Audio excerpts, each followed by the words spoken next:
চট্টগ্রামে জলাবদ্ধতা নিরসনে বিভিন্ন খাল ও ছড়া খনন কার্যক্রমের উদ্বোধন।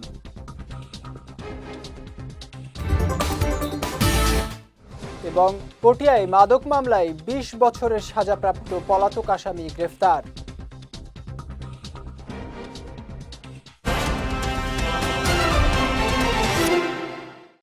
আসসালামু আলাইকুম। চট্টগ্রাম সংবাদে আমন্ত্রণ জানাচ্ছি আমি জাওয়াদ অন্তু। শুনছিলেন শিরোনাম, এবারে বিস্তারিত। চট্টগ্রাম নগরীর জলাবদ্ধতা নিরসন, পরিবেশ উন্নয়ন এবং প্রাকৃতিক জলপ্রবাহ সচল রাখতে বিভিন্ন খাল ও ছড়া খনন কার্যক্রমের উদ্বোধন করেছেন চট্টগ্রাম সিটি কর্পোরেশনের মেয়র ডাক্তার শাহাদাত হোসেন। সকালে তিনি দক্ষিণ পাহাড়তলী এলাকায় ১ নম্বর ওয়ার্ডে ঢুলুনিয়া ঢালা ছড়া, খাগড়িয়া ছড়া এবং খোসাল শাহ ছড়া পরিদর্শন ও পুনঃখনন কার্যক্রমের উদ্বোধন করেন। উদ্বোধনকালে মেয়র জানান, খাল ও ছড়াগুলো নগরবাসীর সম্পদ। এসব জলাধার দখল ও দূষণের কারণে জলাবদ্ধতা পরিস্থিতি আরও জটিল হচ্ছে। এছাড়া অনেক স্থানেই খালের উপর স্থাপিত স্ল্যাব ও অবকাঠামো পরিচ্ছন্নতা কার্যক্রমে প্রতিবন্ধকতা সৃষ্টি করছে। এসব সমস্যা চিহ্নিত করে নগরীর ৪০টি খালের উন্নয়ন পরিকল্পনা প্রণয়নের কাজ চলছে বলেও জানান মেয়র। এ সময় চট্টগ্রাম সিটি কর্পোরেশনের প্রধান পরিচ্ছন্ন কর্মকর্তা ক্যাপ্টেন ইখতিয়ার উদ্দিন আহমেদ চৌধুরী, সংশ্লিষ্ট কর্মকর্তা, স্থানীয় জনপ্রতিনিধি সহ অনেকে উপস্থিত ছিলেন। চট্টগ্রাম জেলার পটিয়া থানার মাদক মামলার ২০ বছরের সাজাপ্রাপ্ত ওয়ারেন্টভুক্ত পলাতক আসামি মোহাম্মদ জয়নাল আবেদিন রাশেদকে গ্রেফতার করেছে র্যাব। সকালে গণমাধ্যমে পাঠানো এক প্রেস বিজ্ঞপ্তিতে এই তথ্য জানান র্যাব ৭ চট্টগ্রামের সিনিয়র সহকারী পরিচালক ARM মুজাফফর হোসেন। তিনি জানান, ওয়ারেন্টভুক্ত পলাতক আসামি মোহাম্মদ জয়নাল আবেদিন রাশেদ হাটহাজারী থানা এলাকায় অবস্থান করছে।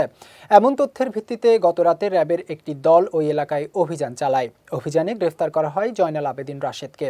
গ্রেফতারকৃত রাশেদ হাটহাজারী মির্জাপুর ইউনিয়নের মৃত কামাল সওদাগরের ছেলে। পরে তাকে হাটহাজারী মডেল থানা পুলিশের কাছে হস্তান্তর করা হয়। চট্টগ্রাম নগরীর দক্ষিণ মধ্যম হালিশহর এলাকার যোগাযোগ ব্যবস্থার উন্নয়নে চলমান রয়েছে সড়ক কার্পেটিংয়ের কাজ। ৩৮ নম্বর ওয়ার্ডের সল্টগোলা ক্রসিং মোড় থেকে ধোপপোল পর্যন্ত সড়কে এই উন্নয়ন কার্যক্রম বাস্তবায়ন করছে চট্টগ্রাম সিটি কর্পোরেশন। চলমান কাজের অগ্রগতি ও গুণগত মান পরিদর্শন করেছেন চট্টগ্রাম সিটি কর্পোরেশনের তত্ত্বাবধায়ক প্রকৌশলী মোহাম্মদ জসিম উদ্দিন। এ সময় নির্বাহী প্রকৌশলী আশিকুর ইসলাম ও সহকারী প্রকৌশলী মোহাম্মদ আলী উপস্থিত থেকে প্রকল্পের বিভিন্ন দিক পর্যবেক্ষণ করেন এবং নির্ধারিত মান বজায় রেখে দ্রুত কাজ শেষ করার নির্দেশনা দেন।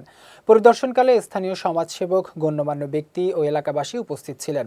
স্থানীয়দের প্রত্যাশা, সড়ক উন্নয়ন কাজ শেষ হলে যানবাহন ও পথচারীদের চলাচল হবে আরও সহজ, নিরাপদ ও স্বাচ্ছন্দ্যময়। পাশাপাশি দীর্ঘদিনের ভোগান্তি কমে এলাকার সামগ্রিক যোগাযোগ ব্যবস্থায় আসবে ইতিবাচক পরিবর্তন। নিষিদ্ধ ঘোষিত আওয়ামী লীগের যে কোনো অপতৎপরতা কঠোরভাবে প্রতিহত করা হবে বলে মন্তব্য করেছেন ভূমি ও পার্বত্য চট্টগ্রাম বিষয়ক প্রতিমন্ত্রী মীর মোহাম্মদ হেলাল উদ্দিন। গতকাল চট্টগ্রামের হাটহাজারী উপজেলায় বিএনপি ও এর অঙ্গ সহযোগী সংগঠনের উদ্যোগে আয়োজিত অবস্থান কর্মসূচি ও পথসভায় প্রধান অতিথির বক্তব্যে তিনি এই মন্তব্য করেন। প্রতিমন্ত্রী বলেন, দেশের বিরুদ্ধে কাজ করা কোনো নিষিদ্ধ সংগঠনকে মাঠে অস্থিরতা সৃষ্টির সুযোগ দেয়া হবে না। এ সময় দলের নীতি ও কেন্দ্রীয় নেতৃত্বের নির্দেশনা মেনে রাজপথের কর্মসূচি পরিচালনার আহ্বান জানান তিনি। উপজেলা ও পৌরসভা বিএনপির কার্যালয়ের সামনে অনুষ্ঠিত পথসভায় বক্তব্য রাখেন উপজেলা বিএনপির আহ্বায়ক নূর মোহাম্মদ, সদস্য সচিব গিয়াস উদ্দিন চেয়ারম্যান, পৌরসভা বিএনপির আহ্বায়ক জাকির হোসেন এবং সদস্য সচিব ওহিদুল আলম। চট্টগ্রাম কেন্দ্রীয় কারাগারে মোহাম্মদ আলম নামে এক যুবলীগ নেতার মৃত্যু হয়েছে। নিহত আলম সাতকানিয়ার ঢেমশা ইউনিয়ন যুবলীগের যুগ্ম আহ্বায়ক ছিলেন। গতকাল একটি মামলায় গ্রেফতারের পর সকালে কারা হেফাজতে চিকিৎসাধীন অবস্থায় মারা যান তিনি। চট্টগ্রাম কেন্দ্রীয় কারাগারের senior jail super Mohammad Iqbal Hossain জানান, মঙ্গলবার বিকেলে নুরুল আলমকে একটি মামলায় গ্রেফতার করে চট্টগ্রাম কেন্দ্রীয় কারাগারে পাঠানো হয়। কারাগারে নেয়ার পর তিনি অসুস্থ হয়ে পড়েন। পরে সকালে চট্টগ্রাম মেডিকেল কলেজ হাসপাতালে পাঠানো হলে চিকিৎসাধীন অবস্থায় মারা যান তিনি। এ বিষয়ে কারা প্রশাসন জানিয়েছে, মরদেহ ময়না তদন্তের জন্য চট্টগ্রাম মেডিকেল কলেজ হাসপাতালের মর্গে পাঠানো হয়েছে। রিপোর্ট পেলে মৃত্যুর প্রকৃত কারণ জানা যাবে। চট্টগ্রামের মিরসরাইয়ে অভিযান চালিয়ে শুল্ক ফাঁকি দিয়ে চোরাচালানি পণ্য পাচারকালে ভারতীয় মালামাল জব্দ করেছে পুলিশ, যার আনুমানিক মূল্য প্রায় 4,15,000 টাকা। মঙ্গলবার জোরারগঞ্জ থানার ভারপ্রাপ্ত কর্মকর্তা আব্দুল হালিমের নেতৃত্বে বারৈয়ারহাট খাগড়াছড়ি সড়কের হিঙ্গুলি ইউনিয়নের মেহেদিনগর এলাকায় একটি গাড়ি তল্লাশি করে এসব পণ্য জব্দ করা হয়। এ সময় পুলিশের উপস্থিতি টের পেয়ে আসামিরা কৌশলে পালিয়ে যায়। পরে বিকেলে প্রেস বিজ্ঞপ্তিতে বিষয়টি নিশ্চিত করেন জোরারগঞ্জ থানার ভারপ্রাপ্ত কর্মকর্তা। তিনি বলেন, চোরাচালানি পণ্য পরিবহনে ব্যবহৃত গাড়িটি জব্দ করা হয়েছে। চট্টগ্রামের চন্দনাইশ উপজেলার সাতবাড়িয়া ইউনিয়নে পারিবারিক সম্পত্তি সংক্রান্ত বিরোধকে কেন্দ্র করে মিথ্যা মামলা, হয়রানি ও ভয়ভীতি প্রদর্শনের অভিযোগ এনে সংবাদ সম্মেলন করেছে ভুক্তভোগী পরিবার। গতকাল বিকেলে দোহাজারী পৌরসভার একটি রেস্তোরাঁয় সংবাদ সম্মেলনের আয়োজন করা হয়। এ সময় সংবাদ সম্মেলনে লিখিত বক্তব্য পাঠ করেন ভুক্তভোগী সেনুরা আক্তার। বলেন, দীর্ঘদিন ধরে পারিবারিক সম্পত্তির অংশনামা ও আপোষনামা অনুযায়ী জমির মালিকানা নির্ধারিত থাকলেও একটি পক্ষ তা অমান্য করে বিরোধ সৃষ্টি করে আসছে। বিষয়টি নিয়ে স্থানীয়ভাবে একাধিকবার সালিশ, থানায় অভিযোগ এবং জনপ্রতিনিধিদের মাধ্যমে সমাধানের উদ্যোগ গ্রহণ করা হলেও কোনো স্থায়ী সমাধান হয়নি। এ সময় ভুক্তভোগীরা প্রশাসন, আইনশৃঙ্খলা বাহিনী ও সংশ্লিষ্ট কর্তৃপক্ষের কাছে বিষয়টি নিরপেক্ষভাবে তদন্ত করে প্রকৃত সত্য উদ্ঘাটনের জোর দাবি জানান। নিষিদ্ধ সংগঠনের অপপ্রচারের বিরুদ্ধে যুবদল রাজপথে সবসময় সোচ্চার থাকবে বলে মন্তব্য করেছেন যুবদলের সহসভাপতি মাহফুজুর রহমান। গতকাল বিকেলে নগরীর বাকুলিয়ার এক্সেস রোডে বাকুলিয়া, চকবাজার ও কোতোয়ালি থানা যুবদলের উদ্যোগে নিষিদ্ধ সংগঠন কর্তৃক অপপ্রচার ও শিষ্টাচার বহির্ভূত রাজনীতির বিরুদ্ধে আয়োজিত এক প্রতিবাদ মিছিল উত্তর সমাবেশে প্রধান অতিথির বক্তব্যে তিনি এই মন্তব্য করেন।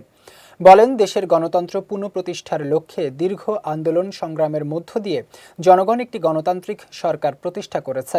এই আন্দোলনের পথে বহু নেতাকর্মী গুম, খুন, নির্যাতন, মামলা, হামলা ও নানা ধরনের হয়রানির শিকার হয়েছে।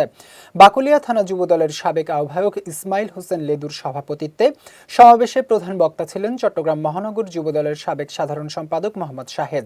বিশেষ অতিথি ছিলেন চট্টগ্রাম মহানগর যুবদলের সাবেক সিনিয়র সহসভাপতি মোহাম্মদ ইকবাল হোসেন, নগর যুবদলের সাবেক সিনিয়র যুগ্ম সম্পাদক মোশাররফ হোসেন এবং নগর যুবদলের সাবেক সাংগঠনিক সম্পাদক ইমদাদুল হক বাদশাহ।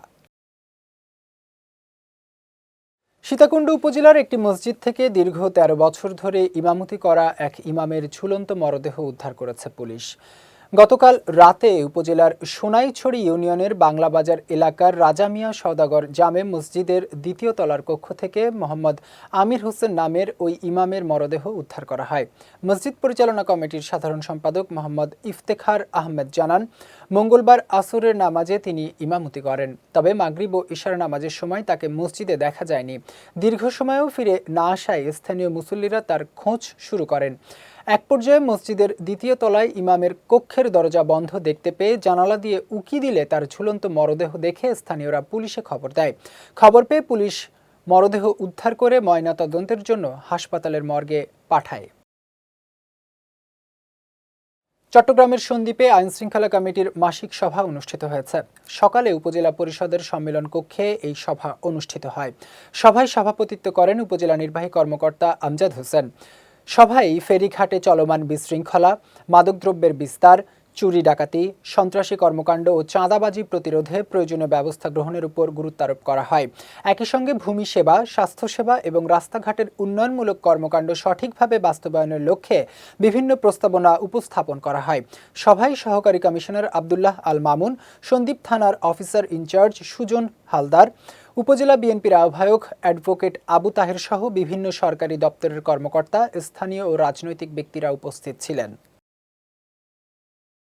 চট্টগ্রাম বন্দরে বহিরাগত উইন্সম্যানশিপ ক্রেন অপারেটর নিয়োগ বন্ধের দাবিতে সংবাদ সম্মেলন করেছে চট্টগ্রাম বন্দর উইন্সম্যানশিপ ক্রেন অপারেটর কল্যাণ বহুমুখী সমবায় সমিতি। গতকাল নগরীর পোর্ট মার্কেট এলাকায় আয়োজিত সংবাদ সম্মেলনে লিখিত বক্তব্য পাঠ করেন সমিতির সভাপতি বেলাল হোসেন। লিখিত বক্তব্যে তিনি বলেন, বর্তমানে সমিতির সদস্য সংখ্যা ১,৩৭৯ জন। এর মধ্যে ৫৮১ জন বিভিন্ন শিপ হ্যান্ডলিং কোম্পানিতে কর্মরত থাকলেও বাকিরা বেকার রয়েছেন। এ অবস্থায় berth and ship handling operator অ্যাসোসিয়েশনের মাধ্যমে ৭টি কোম্পানিতে সমিতির বাইরে থেকে ৪৯ জন অপারেটর নিয়োগের উদ্যোগ নেওয়া হয়েছে বলে অভিযোগ করেন তিনি। বেলাল হোসেন বলেন, বর্তমানে কর্মরত অপারেটরদের অনেকেই মাসে 15 দিনেরও কম সময় কাজের সুযোগ পান। নতুন করে বহিরাগত অপারেটর নিয়োগ দেয়া হলে বিদ্যমান কর্মীদের কর্মসংস্থান আরও সংকুচিত হবে। সংবাদ সম্মেলনে সমিতির পক্ষ থেকে বহিরাগত নিয়োগ বন্ধ, বিদ্যমান সদস্যদের কর্মসংস্থানের সুযোগ বৃদ্ধি এবং সংশ্লিষ্ট বিষয়ে তদন্তের দাবি জানানো হয়। আধ্যাত্মিকতা, সত্য, ন্যায় ও মানবতা শিক্ষায় আহলে বাইতে রাসূল সাল্লাল্লাহু আলাইহি ওয়াসাল্লামের অবদান অনস্বীকার্য বলে মন্তব্য করেছেন চট্টগ্রাম প্রিমিয়ার বিশ্ববিদ্যালয়ের মার্কেটিং বিভাগের সহকারী অধ্যাপক মীর মোহাম্মদ তরিকুল আলম। গতকাল সন্ধ্যায় চট্টগ্রাম নগরীর বিবিরহাট মাদ্রাসায় শাহানশাহ হযরত সৈয়দ জিয়াউল হক মাইজ ভান্ডারী মিলনায়তনে পবিত্র আহলে বাইতে রাসূল সাল্লাল্লাহু আলাইহি ওয়াসাল্লামের স্মরণে 5 দিনব্যাপী সোহাদাই কারবালা মাহফিলের আয়োজন করা হয়। এ সময় মাইজ ভান্ডারী গাউসিয়া হক কমিটি বাংলাদেশ কেন্দ্রীয় পরিষদের সদস্য এম মাকসুদুর রহমান হাসনুর সভাপতিত্বে ও উদযাপন পরিষদের সদস্য মাওলানা সৈয়দ আবু আহমেদের সঞ্চালনায় অনুষ্ঠানে বিশেষ অতিথি হিসেবে উপস্থিত ছিলেন দৈনিক দেশ রূপান্তরের স্টাফ রিপোর্টার মোহাম্মদ রফিক। চট্টগ্রামে বাংলাদেশ জামায়াতে ইসলামী 2 নম্বর জালালাবাদ ওয়ার্ডের আয়োজনে ব্রাজিল ও আর্জেন্টিনা সমর্থক প্রীতি ফুটবল ম্যাচ অনুষ্ঠিত হয়েছে। গতরাতে এই খেলার আয়োজন করা হয়। এ সময় প্রধান অতিথি হিসেবে বাংলাদেশ জামায়াতে ইসলামী চট্টগ্রাম মহানগর মজলিসে শুরা সদস্য ও বায়জিদ থানা আমির মাওলানা জাকির হোসেন উপস্থিত ছিলেন। তিনি বলেন, যুব সমাজ যখন থেকে খেলাধুলা ছেড়ে দিয়েছে তখনই মাদক, জুয়া ও সামাজিক অপরাধ বৃদ্ধি পেয়েছে। তাই অপরাধ প্রবণতা কমার জন্য এবং সুস্বাস্থ্য ধরে রাখার জন্য খেলাধুলার বিকল্প নেই। খেলায় আর্জেন্টিনা সমর্থক 4-1 গোলে ব্রাজিল সমর্থককে হারিয়ে চ্যাম্পিয়ন হয়। অনুষ্ঠানে বায়জিদ থানা জামায়াতে ইসলামের যুব ও ক্রীড়া বিভাগের সভাপতি জাফর আলম, 2 নম্বর জালালাবাদ ওয়ার্ডের অ্যাসিস্ট্যান্ট সেক্রেটারি মোহাম্মদ নুরুল হুদা সহ অনেকে উপস্থিত ছিলেন। চট্টগ্রাম সংবাদ শেষ করার আগে শিরোনামগুলো দেখে নিচ্ছি আরও একবার।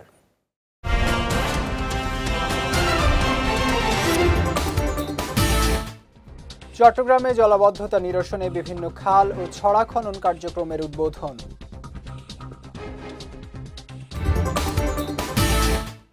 এবং পটিয়ায় মাদক মামলায় 20 বছরের সাজাপ্রাপ্ত পলাতক আসামি গ্রেফতার।